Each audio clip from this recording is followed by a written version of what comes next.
Union environment minister Prakash Javadekar जी का बयान सुना था। उनका कहना है कि प्रदूषण किसी एक राज्य की वजह से नहीं होता। उनकी बात से मैं 100% सहमत हूँ। उन्होंने कहा कि प्रदूषण एक दिन में ठीक नहीं हो सकता, इसके लिए कम से कम 4 साल लगेंगे। इस बात से मैं सहमत नहीं हूँ। मुझे ये लगता है कि अगर हम सारी सरकारें मिलके, सारी पार्टियां मिलके ईमानदारी से मेहनत के साथ लगें तो 4 साल से काफ़ी कम समय में हम प्रदूषण पे काबू पा सकते हैं। पराली से उत्पन्न होने वाले प्रदूषण को काफ़ी कम समय में नियंत्रित किया जा सकता है। हमारे साइंटिस्ट्स ने समाधान दिए हैं। पूसा इंस्टीट्यूट के बताए हुए रास्ते के ऊपर इस बार दिल्ली के अंदर सारे खेतों में दिल्ली सरकार अपने पैसों से, सरकारी पैसों से उस घोल को, उस केमिकल का छिड़काव कर रही है, जिसकी वजह से पराली जो है वो खाद में कन्वर्ट हो जाएगी। एक तरह से करनाल में पराली से सीएनजी बनाने का बहुत बड़ा कारखाना शुरू हो चुका है। तो पराली से सीएनजी बनती है,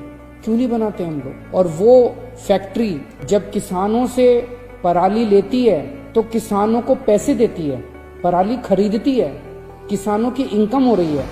पंजाब के अंदर 7 ऐसी फैक्ट्री चल रही हैं जो पराली से कोयला बनाती हैं या पराली से कोक बनाती हैं। फैक्ट्री वाले किसान के खेत में जाते हैं, पराली काटते हैं, पराली के पैसे 500 रुपए प्रति एकड़ के हिसाब से किसान को पैसे देते हैं। किसान की कमाई होती है और वो किसान के खेत से खुद ट्रांसपोर्ट करके फैक्ट्री तक लाते हैं और फैक्ट्री में कोयला बनाते हैं और कोक बनाते हैं। ये फैक्ट्रियां एनटीपीसी को कोयला बेच रही हैं और पराली से गत्ता बनता है। अब गत्ता बनाने की कई फैक्ट्रियां शुरू हो रही हैं।